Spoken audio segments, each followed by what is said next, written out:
Sukumar Muthya. I'm a Chief Data Officer at EarthLink.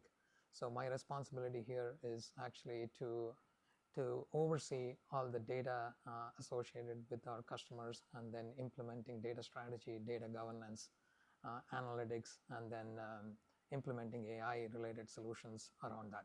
Why is collecting and analyzing data important for small to medium-sized businesses? See, data collection and analysis is pretty much now it's become the DNA of every single organization, enterprise, whether it's small, medium, or large alike, right? The important part is to collect. Customers are interacting with the companies, enterprises. Companies have now, with the digitalization across the board of all the functions, so data is collected at every single touch point that the customers are interacting with you, whether it's your website, whether your call center, social media pages, etc. And it's very, very important for enterprises and organizations to collect that data so that you really know who your customers are, number one. Number two, what they are doing with you and how they are interacting with you, and are they happy using your products and services? Are they dissatisfied? Are they complaining about something? Are they actually sharing the information and then being an influencer of your product? So it's very important. So once you have that data, you can do many things. So whether you can use it for marketing, you can use it for elevating your customer experience, you can use it for removing friction points on how they interact with you in terms of conversions, and so on and so forth. So it's extremely important to collect that data and analyzing. But what you don't know is you're actually already collecting the data. It's probably in different silos. So the important part is to understand where it is coming from, and then putting it all together and do an analysis on that data. So once you do the analysis, you can internalize some of the data related insights on how you run your business, and then you can also externalize that data, making it more customer centric, so making it on how you interact with your customers. So it's very, very critical and important.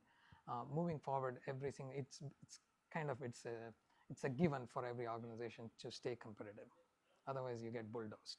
What are common mistakes people make when analyzing data for their business?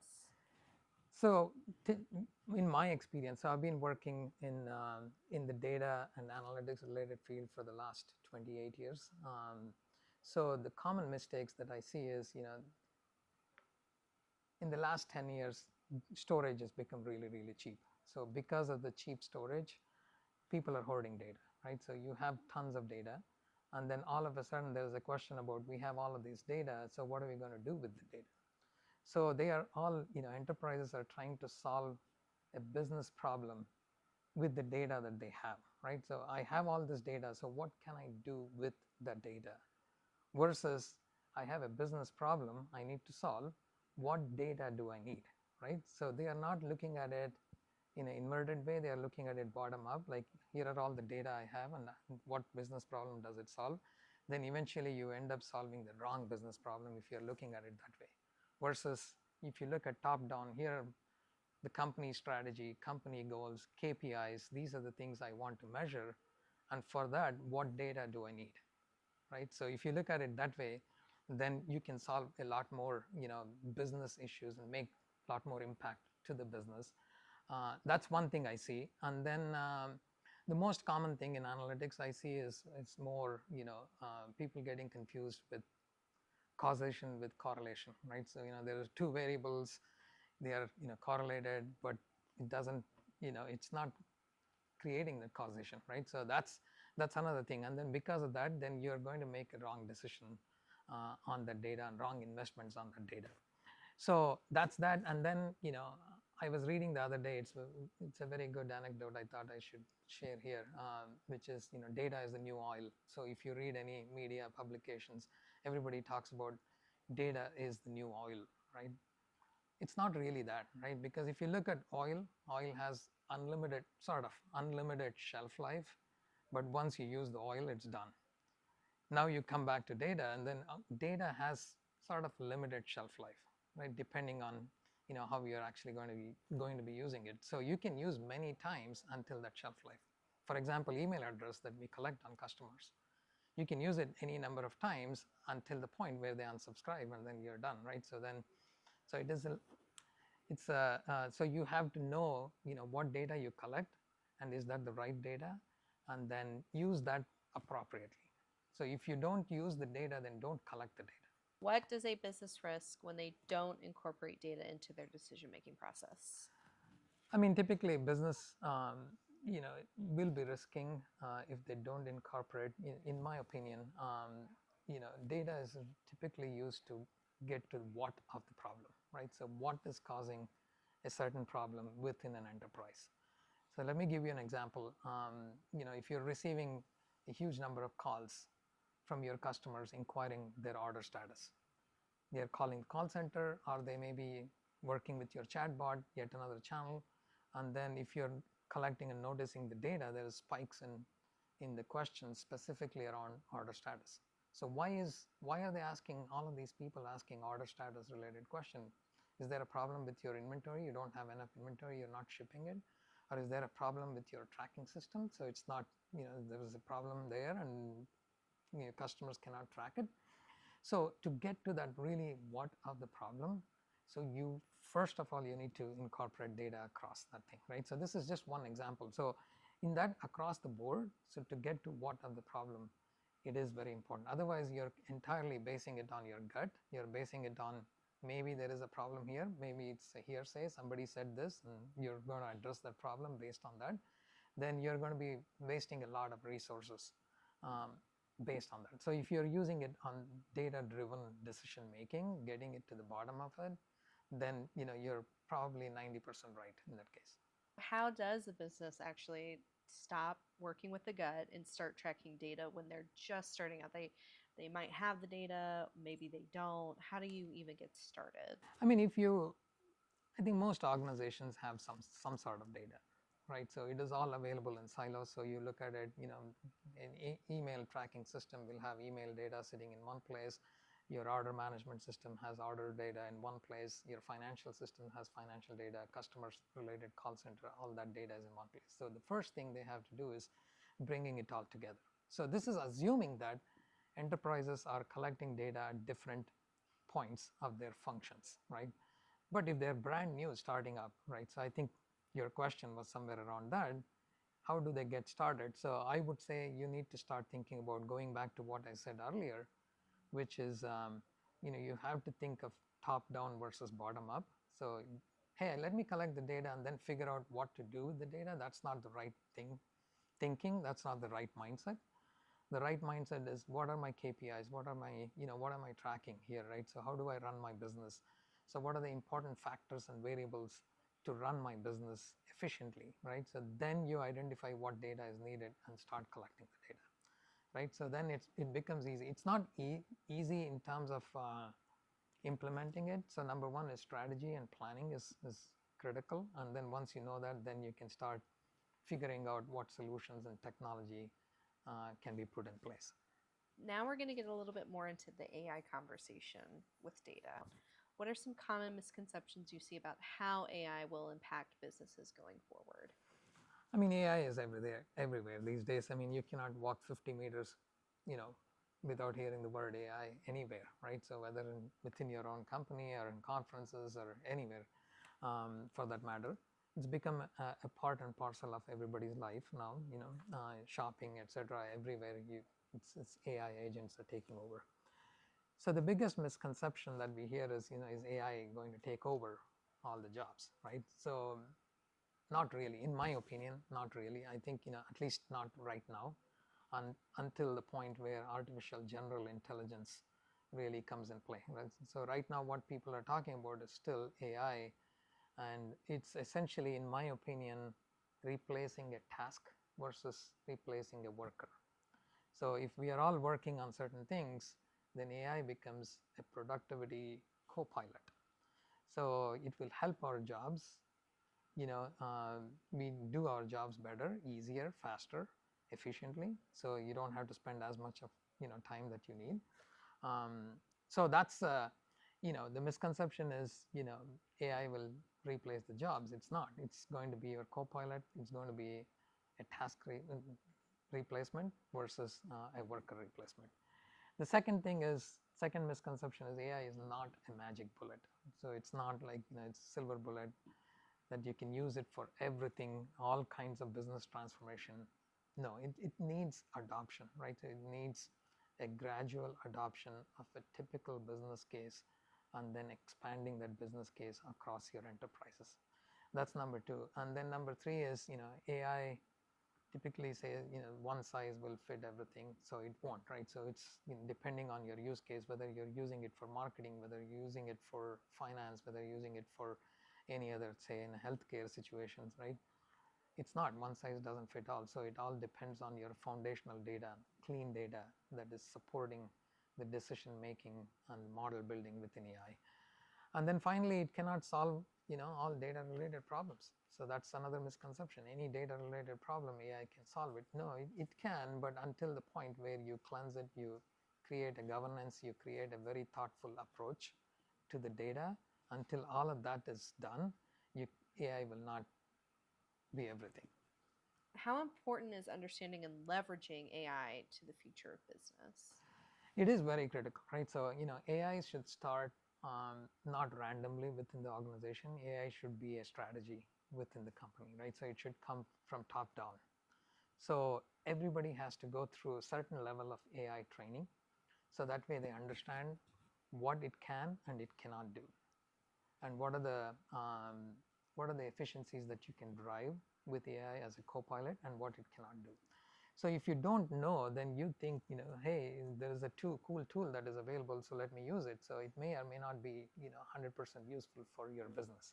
So it starts with a little bit of training across the company. So I think the best practices, companies, they go through, management training at the top level, and then across the board employee training at basic level. So we should have that level of training, whether it's 30 minutes watching what AI is all about and how it helps enterprises, right? So you can watch millions of videos that are available in public, but it should be more training focused on your enterprise. So that's very important in terms of leveraging AI, learning, education, right? Making your job easier. And then once you know that, then you know how to build that agent. So how to build that agent, whether you're a finance organization, you want to minimize looking up your, let's say, a contract. What did this contract say? When is that contract expiring? What were the terms and conditions of the contract? So now if you want to look at it, you have to dig through your contract systems. You're going to dig through specifically where the document exists versus having an interface and asking a question and getting an answer back. Take that example and multiply it across all the enterprises. Then it's so expertise will be, with AI, expertise will be free.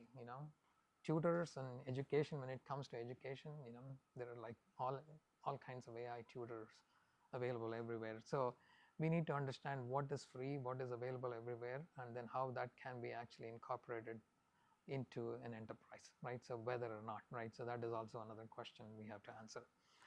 And then I think, AI agents will explode. So we have to watch which ones are important, which ones are customizable for our specific business, and use it that way. So that's why it's very critical there, because so much garbage is out there. So we need to understand how to leverage that. So it requires certain level of basic understanding of what it is and what it is not. So, for companies not using AI, what's a good first step that they can take to leverage these AI tools? In my opinion, I think it's start small. Look at what business case that you want to automate, right? What business can, whether it's as simple as your call center. Hey, I want to make sure that every call that is coming in, customers have a great experience. So when can they have a great experience? Only when the call center agent knows something about that customer. So when they can personalize the conversation about that customer, how can you make that personable? You can leverage AI to do it, right? So something like that. So it's as simple as that. I just wanted to give an example, and then starting small, using one business case, use case, and then implementing AI in that case. So there are a lot of custom AI applications like that, but in today's world, I think every software vendor that is there has some sort of AI capability. So try to understand what software applications that you're using in the company, and then what sort of AI built-in capabilities the software has, and then start using that. I mean, a lot of times we never use some of the functionality within the software, right? So there could be those kind of built-in functionality, or there could be available functionality like that. All you have to do is ask the software vendor, hey, can you enable that functionality for us? So that's another way to look at, how to start thinking about AI driven decision making in that. So whether it's native to the tool or whether it's custom built, so I would say start leveraging with native. What are common ways companies misuse AI or data? So one thing I've seen, when I think AI has been now, especially with the chat GPT coming into prominence, I think it's been there for the last 2-3 years now. So a lot of times, people use it for fun projects. So, they use it for fun projects and not related to the business, which is fine. They are understanding that. And but by that time you would have burnt a lot of resources, right? So, you understand, that's why it's important to go through the training, what AI can or cannot do, and then use it for the right project, even though it may be a very, very small thing. So use it for the right project. The other misuse that I see with AI is, there's a widespread plagiarism, right? So, it's everywhere, right? Whether it's in education, whether it's in, the things that we are writing and claiming it as your own, and that kind of stuff, for blog posts and those types of things. So there is that misconception, misuse of AI generated data. And then I would say there is a lot of data privacy violation. That's another misuse of AI and data as well, right? So especially when it comes to PII, and with widespread regulation with GDPR, CCPA, and so on and so forth, it's even more critical for organizations to protect and govern the data. And now you're taking that data and training it for the models and using it everywhere else. That can become a problem, a misuse of data. And then the biggest thing is also misinformation. It's misinformation and a lot of fakes available out there. So those things are also there. That's misusing such a great functionality and technology of AI into all of these things. That is also going to cause some problems. So as long as we know what that is and what that is not, so then we should be able to discern and use it in the right way. Can you name 2 to 3 industries in which incorporating data is the most important, and why? AI is used these days as, whether it's in experimental stage or in pilot stages, and across all the industries. So, it's there everywhere. But in my opinion, top 2 or 3 industries for AI driven applications is, number one is financial services. Financial services, obviously, because of fraud and risk management and so on and so forth. So that's one industry. The other one, biggest one, is also direct to consumers, retail, e-commerce space, and that's where a lot of personalization. You're collecting so much of data. Think of Amazon, right? The amount of data they collect. So that kind of thing. Direct to consumer, e-commerce, digitally native type companies are the ones that are collecting a lot of data. You're using AI to personalize. You're using AI to drive those decisions. And then the third industry is, of course, ours in telco space, right? So we work directly with consumers. We work with the businesses, but we are collecting a lot of data, so it's extremely important. We are not doing a whole lot of personalization, but it's more around customer engagement. It's more around retention. It's more around how to keep them with us for a longer period of time, right? That is one part concerning with customers. And then the infrastructure part, just the network information, and then just the performance and service delivery around that, right? So that's very important. So I think those are the top 3 in my mind. I'm sure there is a lot of, there's supply chain, transportation, logistics, so on and so forth. Healthcare. Healthcare is gaining a lot more popularity now with the data. I would say anything that's mission critical, so they will be a little bit slower in adoption because they don't want to make a direct decision coming out of AI. But anything that's non-mission critical, so I'm personalizing emails, I'm sending offers. It's not really mission critical, but that's where there is a widespread um, embracement of AI functionality. What AI tools are most interesting to you in terms of helping businesses grow through data and analytics? I mean, coming from data and analytics space for me, so there are a couple of things that I'm particularly interested in. One is the code generation. GitHub Copilot is very, very interesting. I mean, it can help you write codes efficiently, and also things that you don't know how to do it, and it can give you an idea of how to go about writing it. So code generation is one thing, and then of course with the data. So I'm a big proponent of talking to data versus the entire BI reporting, in my opinion, is going to go away in a few years. So because reporting is always about asking the user to do the interpretation, do the math based on the chart, based on the numbers in the table, versus talking to the data and getting your answers directly what you want. So that's within BI data analytics space. Tools like there's Plus AI and so on and so forth. So it can just read all the data and give you information. So NLP related user interface will be the next big thing. And then of course I did a lot of marketing work, marketing technology. So with Jasper AI, it can immensely increase marketing productivity, especially when it comes to copywriting and writing the blogs and text, SEO, optimized text and stuff like that, right? So those types of things are some of my favorites. And of course a lot of productivity tools are there, and for your day-to-day things and things that we are using right now to transcribe our conversation and things like that. So those are all my favorites, productivity favorites, plus something to do with the work that you're doing. How can AI be used to work with data like never before? What are some practical applications of AI with data that you can share with our readers? I mean, AI never before, obviously it's a new thing. So for me, the foundational of all of these things is really, really data, right? So, we are already collecting data. It's there in multiple places. So number one is bring it all together. Number two is cleanse it, make sure it's actually in a usable format.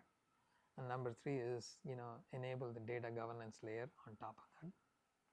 And then once you have this foundation, then you can build many AI related applications on the data, right? Marketing, transportation, logistics, financial, healthcare, you name the industries that we talked about. So you can build many custom applications as well as native applications that are useful. In my opinion, I think I'm a big fan of Google is for the internet, World Wide Web, but there will be enterprise-based internet. Enterprise-based Google is nothing but our AI, right? So enterprises will have multiple applications. It's all in different places, but there will be an umbrella application, which is an AI that can read data across all of these applications. You can ask questions about anything. So it's the CEO dashboard. CEO can ask the question about what's going on with my call center in this particular place. So it will give you a response back, because that is run by a different application, but that data is accessible here. And then what's going on somewhere else, that will come back to you, right? So look at the supply chain. You have so many different distributors, so many different retailers. So you can actually access the data across all of your distributor network, and then you can get the information back. I think it's the enterprise Google is how it will be in future. So that day is not too far.